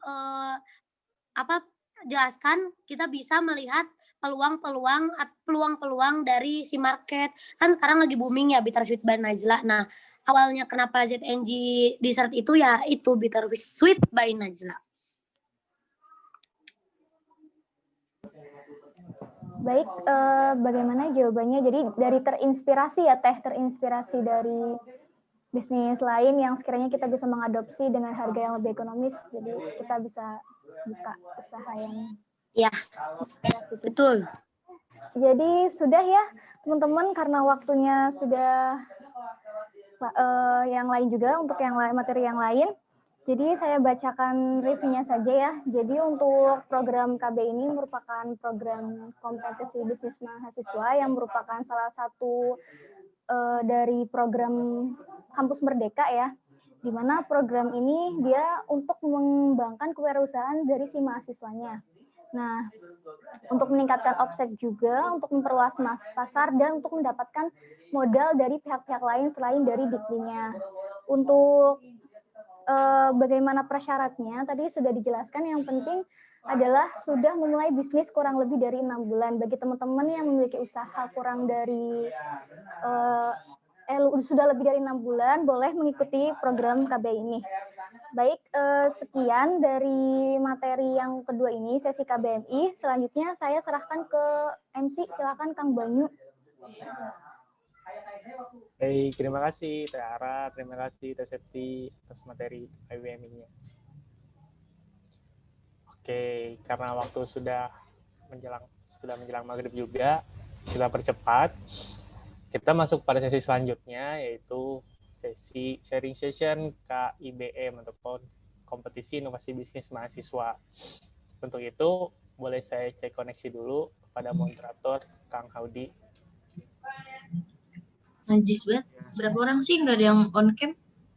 Ya kan yang nggak harus on cam. Yang penting yang nanya on cam banget. Siap. Kang Haudi. Iya, Nyok, sudah. Kalau itu karena Teh Nabila juga udah tersambung, kita bisa lanjut ke sesi selanjutnya, yaitu Aduh, malu. dari semangat Teh. Ngomongin itu. Aku udah tepat pada moderator. Udah diem, Ki. Memang nggak kayak gitu. Oke, bismillahirrahmanirrahim. Assalamualaikum warahmatullahi wabarakatuh. Perkenalkan, nama saya Haudi Alfiasin dari angkatan 2017. Suara saya kedengaran ya? Mohon maaf, ini ada yang ngomong nggak? Ada lah. Ngomong apa? Oke, saya ingin membacakan profil singkat dari materi kita kali ini tentang KIBM. Nama Nabila Aulia Gunanti, tempat tanggal lahir Jakarta 23 Desember 1998. Alamat Perumnas Bumi Truk Jambe, Truk Jambe Timur, Karawang. Riwayat pendidikan SMPN 1 Karawang Barat, kemudian SMK-nya Sekolah Menengah Analisis Kimia Bogor, dan saat ini tengah menempuh S1 Teknik Industri di Unsika angkatan 2017. Nah, Teh Nabila ini lolos di lomba KIBM dengan produknya yaitu jamu Gunanti beserta berempat anggota tim lainnya. Anggota tim lainnya yaitu Teh Naura, Teh Putri, sama Tisa. Oke, untuk mempercepat waktu, mungkin kita langsung ke materi aja. Teh Nabila sudah siap? Sudah ini terhubung. Teh Nabila? Ya. Ya. Assalamualaikum warahmatullahi wabarakatuh. Di sini saya akan memaparkan tentang KIBM atau Kompetisi Inovasi Bisnis Mahasiswa. KIBM ini mirip dengan KBMI. Bedanya adalah KIBM ini baru dilaksanakan di tahun 2020 ini, program baru. Nah, KIBM merupakan program kompetisi inovasi bisnis mahasiswa yang diselenggarakan oleh Kementerian Pendidikan dan Kebudayaan melalui Pusat Prestasi Nasional. Nih, di sini ada rangkaian kegiatan KIBM. Pertama, dimulai dari sosialisasi dan workshop KIBM. Kemudian kita mendaftarkan proposal, lalu proposal yang lolos didanai diberi pendanaan, lalu dampingan untuk setiap usulan yang lolos. Nah, setelah itu akan ada konsultasi HAKI atau hak atas kekayaan intelektual. HAKI ini bisa berupa hak cipta atau hak paten atau hak merek, hak desain, dan sebagainya. Kemudian setelah itu ada KIBM Award. Di sini ada kompetisi, ditentukan pemenangnya dari proposal-proposal yang lolos didanai. Terakhir ada temu investor. Jadi proposal yang baik atau bisnis yang baik akan ditemukan dengan investor untuk ditambahkan pendanaannya. Nah, apakah persyaratan untuk menjadi pengusul? Pertama adalah tentunya mahasiswa aktif di perguruan tinggi akademik di bawah naungan Kemdikbud. Sebenarnya KIBM ini ada 3 macam jenis, yaitu mahasiswa untuk perguruan tinggi akademik, vokasi, dan disabilitas. Kalau Unsika ini kan kita yang akademik ya. Nah, satu kelompok terdiri dari 3-5 mahasiswa, kemudian satu kelompok diperbolehkan berasal dari satu atau beberapa jurusan, namun masih dalam satu univ. Kemudian pengusul hanya dapat mengajukan satu usulan melalui satu kelompok, baik sebagai ketua maupun sebagai anggota. Kemudian bisnis telah berjalan minimal 6 bulan, sama kayak KBMI. Nah, kemudian apa aja yang perlu kita tulis di proposal? Yang pertama adalah ringkasan eksekutif. Di ringkasan eksekutif ini kita mencantumkan masalah, solusi, dan produknya, kemudian ada bisnis modelnya. Kemudian yang kedua ada masalah, solusi, dan produk jasanya. Tentunya ini lebih penjabarannya lagi dibandingkan dengan ringkasan. Kemudian yang ketiga ada sumber daya. Sumber daya ini bisa berupa sumber daya alat, bahan, dan kondisi tim yang ikut dalam KIBM. Kemudian yang keempat ada pesaing dan keunggulan pesaing. Di sini kita mendeskripsikan pesaing-pesaing dari produk kita, keunggulannya apa, dan apa bedanya dengan produk kita. Kemudian yang kelima, ada target pelanggan dan ketersediaan pasar. Jadi kita menentukan target pelanggan kita siapa. Di sini kita pakai metode STP. Nah, terus habis itu ketersediaan pasar, artinya kita menjelaskan di daerah kalian itu ada atau tidak potensinya, ada atau tidak yang akan membeli produk kalian. Kemudian strategi pemasaran dan akuisisi pelanggan, bagaimana cara pemasarannya dan gimana cara kalian mendapatkan pelanggan. Kemudian yang ketujuh, bisnis model. Di sini kita menggunakan bisnis model Canvas. Lalu ada rencana pengembangan setelah 3 bulan ke depan dan 1 tahun ke depan. Kemudian ada laporan keuangan, proyeksi keuangan, dan kebutuhan dana pengembangan atau RAB. Terakhir ada lampiran. Kemudian, apakah luaran dari KIBM? Pertama, untuk meningkatkan kompetisi dan pengelolaan bisnis. Kemudian, pengembangan produk. Yang ketiga, pendaftaran HKI bagi produk atau jasa yang berpotensi.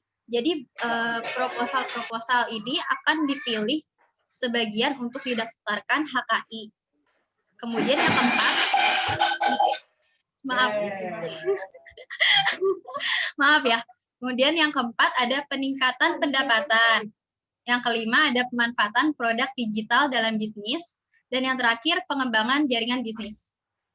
Nah, ini contoh bisnis yang lolos pendanaan KIBM tahun 2020, yaitu produk kami, yaitu Jamu Gunanti.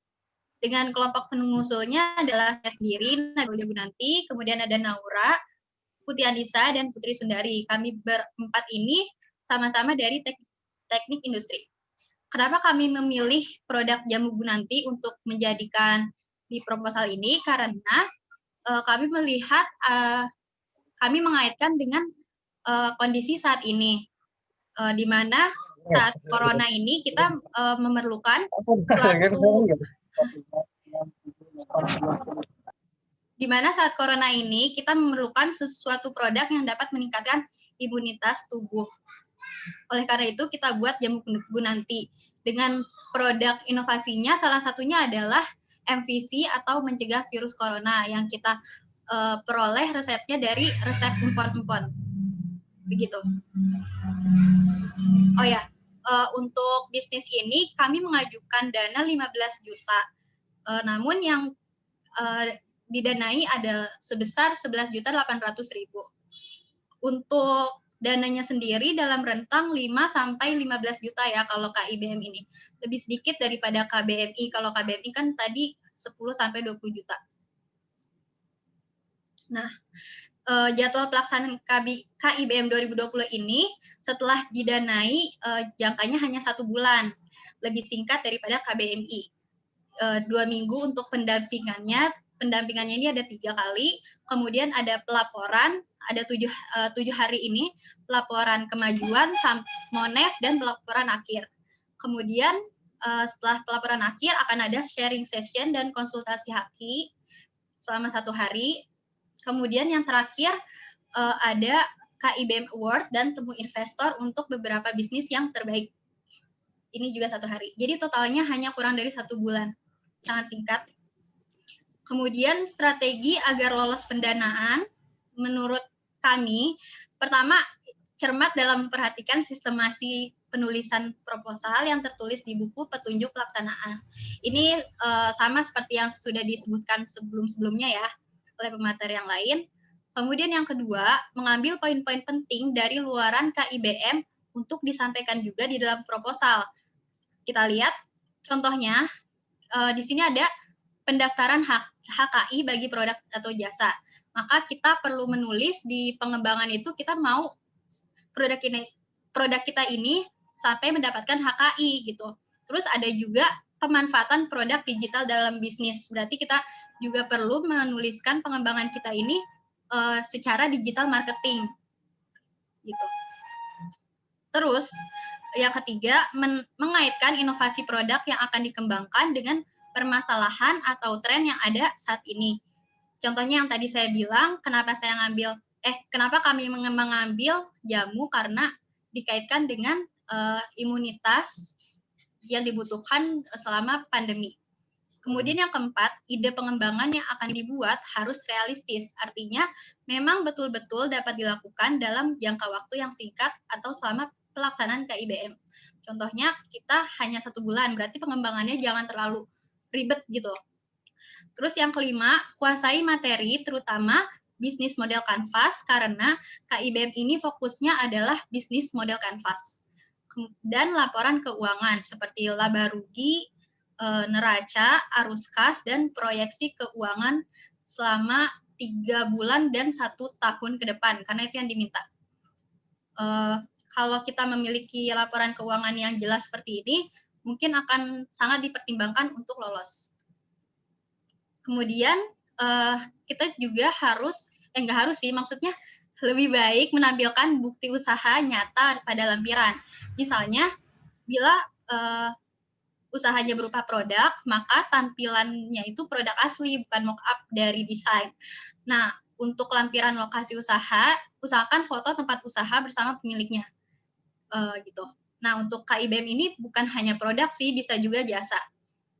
Udah, sekian dari kami, sekian dari saya. Semoga apa yang saya sampaikan bermanfaat dan dapat intinya walaupun ngomongnya belepotan. Assalamualaikum warahmatullahi wabarakatuh. Waalaikumsalam warahmatullahi wabarakatuh. Waalaikumsalam warahmatullahi wabarakatuh. Baik, sangat bermanfaat sekali materi yang disampaikan oleh Teh Nabila tentang KIBM ini. Mungkin selanjutnya kita akan ke sesi tanya jawab. Saya batasi 3 pertanyaan dulu ya. Silakan bagi yang ingin bertanya langsung unmute aja.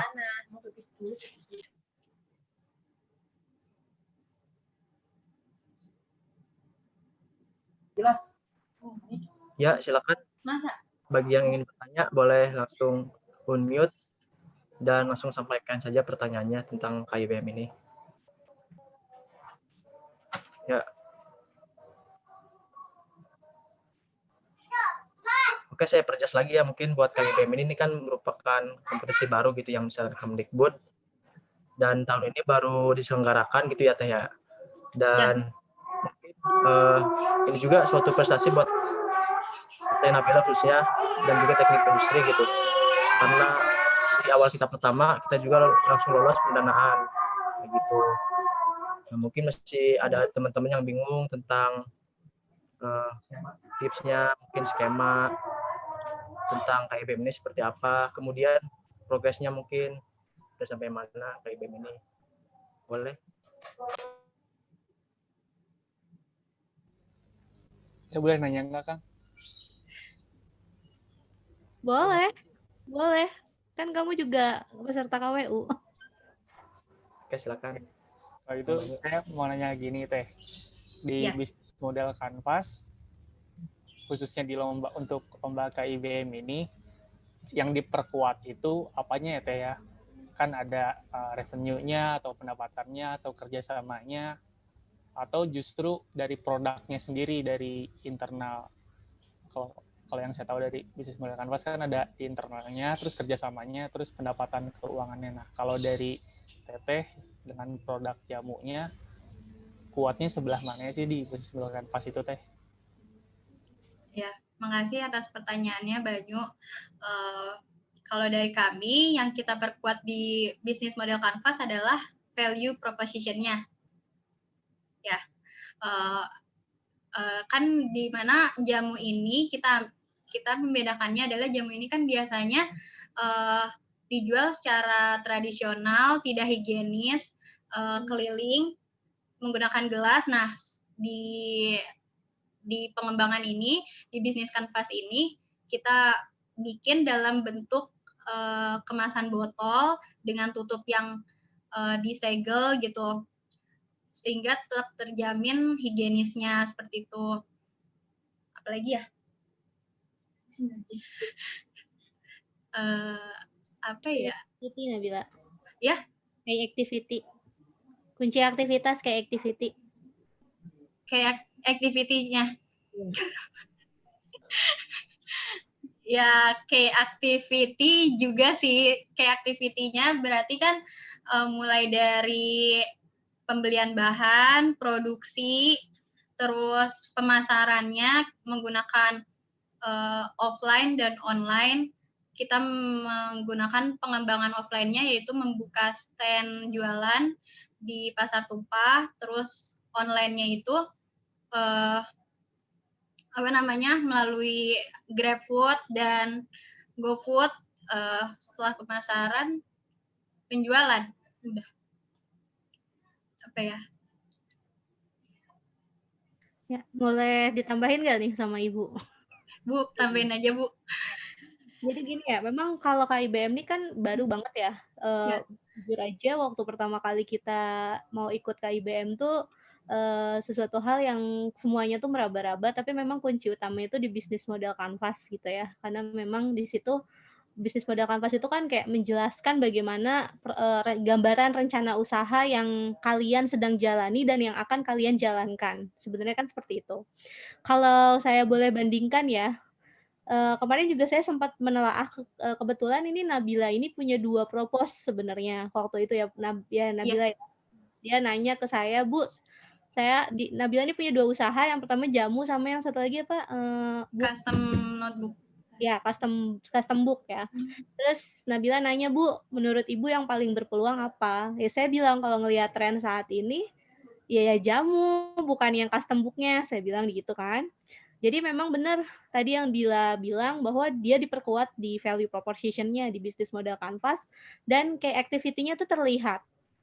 Jadi kalau dibandingkan dengan ini informasi tambahan ya, mungkin dari teman-teman lupa, mungkin barangkali dari KBMI dan KIBM mungkin lupa ada yang ngasih tahu. Jadi KIBM sama KBMI itu sebenarnya diseleksi dulu di tingkat univ. Jadi satu universitas itu hanya boleh mengusulkan 10 proposal. Kebetulan saya reviewernya juga gitu di univ gitu ya. Jadi saya ngelihat semua prodi ini, yang semua prodi yang saya lihat dari Ara dan Nabila itu adalah yang saya lihat tuh kayak activity-nya terlihat sangat jelas dibandingkan dengan proposal yang lain. Bukannya saya membandingkan ya, maksudnya kebetulan itu kayak activity-nya jelas. Kenapa? Karena di dalam proposal itu Nabila tuh memperlihatkan proses produksinya yang tidak ada di proposal yang lain. Jadi Nabil tuh memperlihatkan proses produksinya, kapasitas produksinya, kemudian bahkan sampai ada foto Nabil? Proses pada saat pemprosesan. Saat pemprosesan. Itu yang nggak ada di proposal yang lain. Jadi kayak activity BMC-nya tuh sangat terlihat sekali. Begitu juga dengan Ara. Yang saya lihat juga Ara juga sama kayak gitu. Di antara yang lain juga nggak ada. Makanya saya selalu bilang karena kita anak teknik industri, kayak metode-metode kita yang punya kita gitu ya, yang punya industrial engineering tuh harusnya ditonjolkan. Nah, mungkin kita tuh harusnya kelayakan operasional dan proses produksi itu memang harus kita tonjolkan, dan alhamdulillahnya memang dapat gitu. Jadi mungkin itu yang saya lihat. Terus yang kedua, sebenarnya bohong kalau kata Ara saya baik hati dan sabar gitu ya.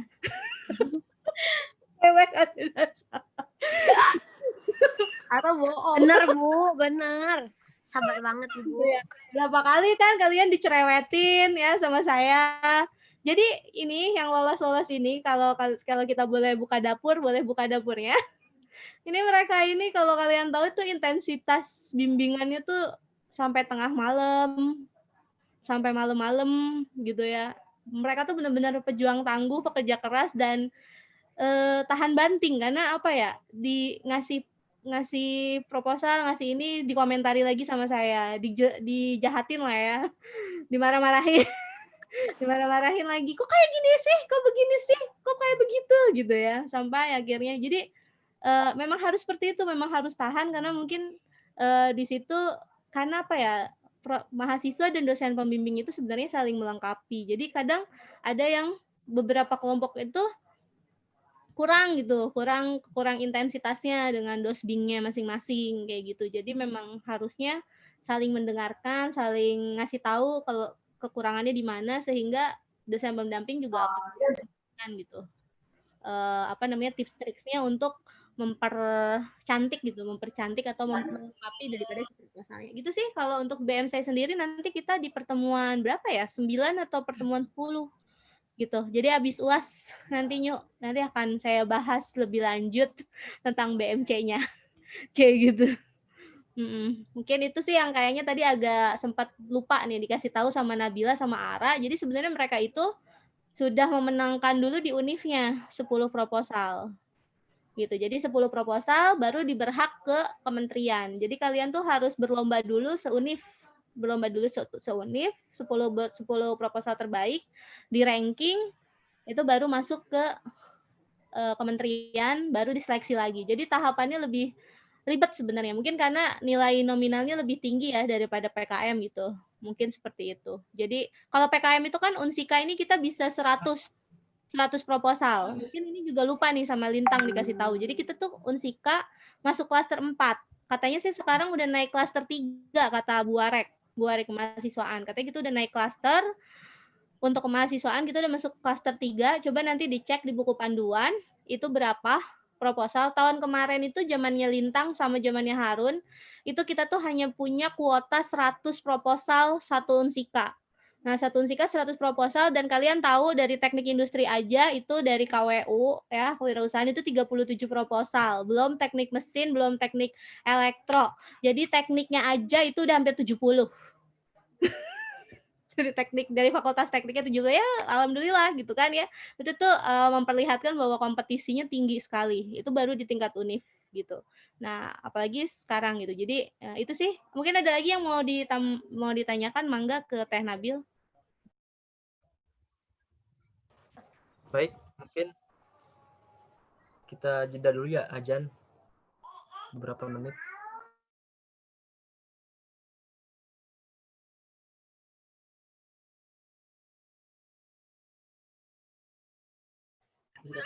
Bagi yang mau bertanya untuk mempersingkat waktu, satu pertanyaan aja, boleh di chat mungkin.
Tanya Pak.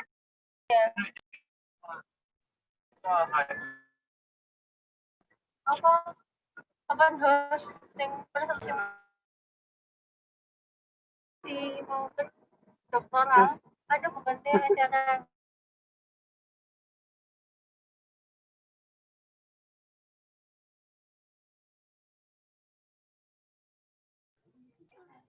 buat Aji, tadi yang bertanya suaranya putus-putus.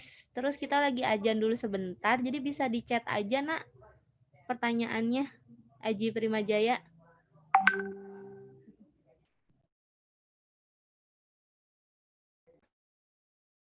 Jangan lupa nanti foto bersama ya.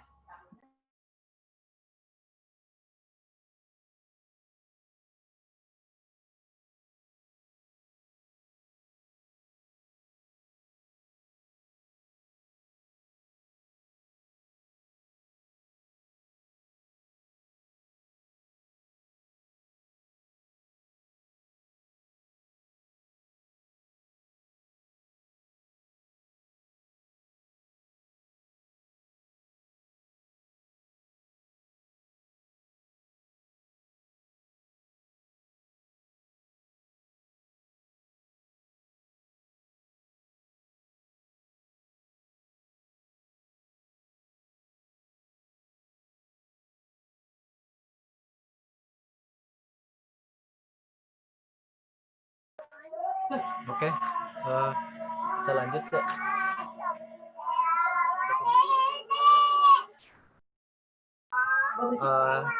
Ada satu pertanyaan dari Bu Ria dan Nabila, dari kapan jualan jamu?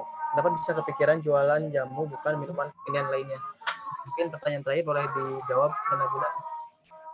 Terima kasih Bu Ria atas pertanyaannya. Jadi kenapa dipilih jamu bukan minuman kekinian lainnya? Kapannya? Kapannya itu tahun 2018 mulai jualan jamu. Waktu itu awalnya cuma kunyit asam, lama-lama nambah lagi beras kencur, terus temulawak, dan sebagainya. Kenapa kepikiran jualan jamu bukan minuman kekinian lainnya? Karena jamu ini pesaingnya masih sedikit dengan jamu yang model botolan. Terus jamu ini cocok-cocokan, jadi konsumen itu mencari kita bukan hanya konsumen itu datang bukan untuk sekedar beli jamu siapapun penjualnya, tapi kalau misalnya dia udah cocok sama satu penjual, dia akan beli terus. Contohnya?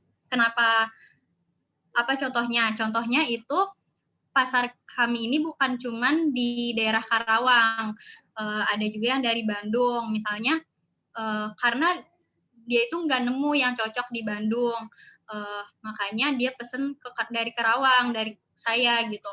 Kalau misalnya minuman kekinian kan hampir semuanya tuh rasanya sama aja gitu. Jadi nggak harus jauh-jauh mereka mencari minuman itu gitu. Dapat nggak sih intinya? Ya gitu Bu, menurut saya.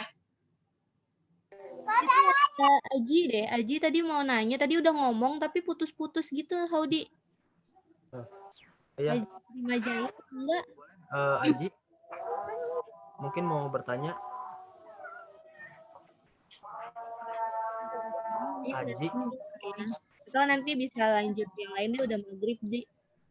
Atau yang lain? Oke. Satu lagi mungkin. Oke, silakan. Saya kasih kesempatan satu pertanyaan lagi untuk Teh Nabila. Punten mau nanya, saya Muhammad Bima Agung dari angkatan 18. Nah, mau nanya Teh, tadi kan bahas yang sebelumnya kan HKI atau HKI itu. Nah, di produk Teteh itu HKI-nya itu diletaknya di mana ya Teh? Oh ya, terima kasih. Jadi HKI ini kita belum ada HKI. Nah, HKI ini adalah salah satu luaran dari kita mengikuti KIBM. HKI ini nggak semua yang lolos KBM, nggak semua yang lolos KIBM bakal didaftarkan HKI. Hanya ada beberapa yang berpotensi aja yang akan didaftarkan oleh Dikti. Mungkin kalau misalnya produk jamu ini lolos, berarti hakinya itu berupa hak merek. Ya, selain hak merek, sebenarnya banyak lagi seperti hak cipta, hak desain, hak paten, dan sebagainya. Tergantung sama kebutuhan produknya sih, produk atau jasanya. Seperti itu. Apakah menjawab? Iya. Jadi sekarang memang belum ada hakinya. Iya, tapi di proposal tuh disebutin kalau kita tuh punya potensi untuk didaftarkan merek dagangnya waktu itu, Nabila tuh ya.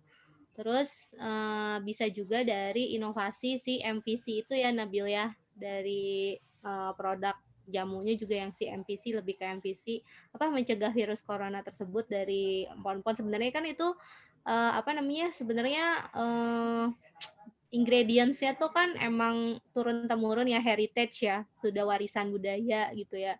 Nah, tapi di hak ciptakannya itu mungkin sama Nabila nanti lebih ke perpaduan dengan si mereknya gitu kan, karena kan mungkin ada si merek yang sudah ada kan, mungkin ada seperti Nyonya Menir, Sido Muncul gitu ya. Jadi makanya kemarin kita dan dari merek-merek itu tuh belum ada gitu, atau si kompetitornya tuh kemarin, Bil? Kita pakai kompetitor yang jamu utama sama Mbak Sumi itu masih level-levelnya hampir sama sih sama jamu nanti, nggak terlalu. Mbak Sumi itu juga sama, dia tuh kan nggak concern ke imunitas ya. Dia mungkin lebih ke kunyit asam dan lainnya gitu. Jadi itu hak mereknya peluang tinggi gitu untuk di hak ciptakan. Terus tadi kan udah disebutin tuh sama Nabila ya, Bim. Ada hak cipta itu ada macam-macam. Kalau paten itu biasanya ada paten sederhana. Itu biasanya lebih ke alat peraga, ke mesin. Biasanya tuh anak-anak mesin tuh yang suka paten sederhana, anak-anak elektro. Atau kalau kalian juga misalnya membuat suatu produk, itu juga bisa kalian patenkan. Itu dalam bentuk desain produknya, biasanya seperti itu. Atau juga kalau anak-anak yang di industri kreatif nih, itu juga bisa mempatenkan itu di desain produksi gitu ya. Atau mungkin juga dari hak cipta. Biasanya kan kalau video, lagu ya, novel itu, terus esai, puisi, itu adalah hak cipta gitu kan. Nah, nanti kalian tinggal dibuka aja di DJIP ya, djip.kemenkumhan.go.id. Nanti kalian lihat jenis-jenis HKI apa yang sesuai dengan produk kalian, terus kalian bisa masukin nanti di proposalnya itu punya peluang apa gitu yang dihak patenkan. Sehingga itu jadi poin plus juga gitu. Kebetulan ini KIBM ini baru mau berjalan bulan ini, jadi makanya Nabila nggak bisa menampilkan banyak gitu. Ya.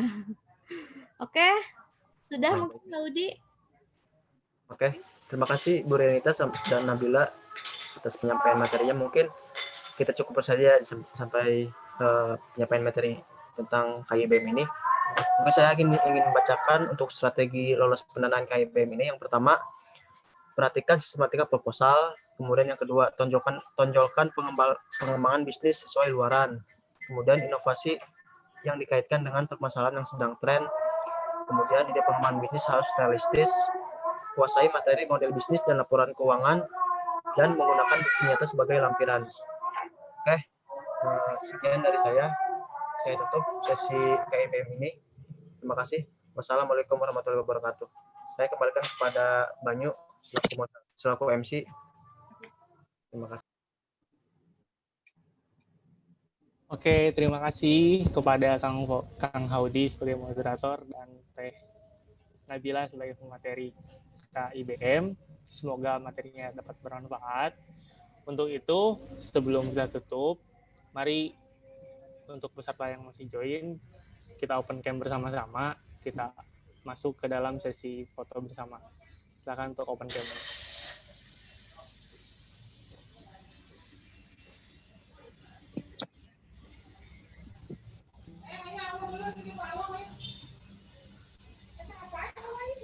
Tadi ada 9 slide, sekarang 8 slide. Di siapa itunya, Banyu ya? Ya, boleh Kang Haudi dibantu SS-nya.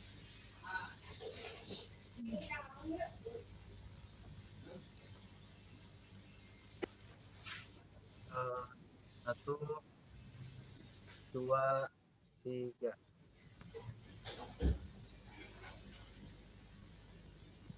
Sekali lagi. 8 kali lagi ya, bentar. 1, 2, 3.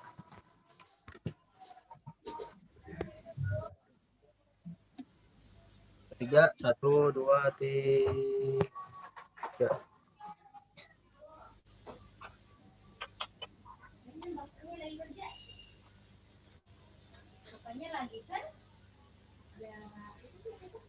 Slide keempat.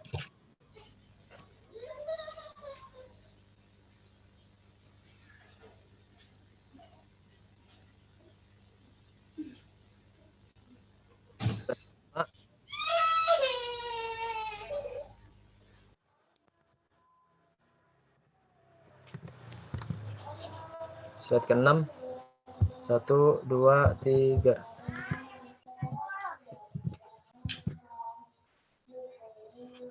Slide ke-7. 1, 2, 3. Slide ke-8. 1, 2, 3. Oke, sudah.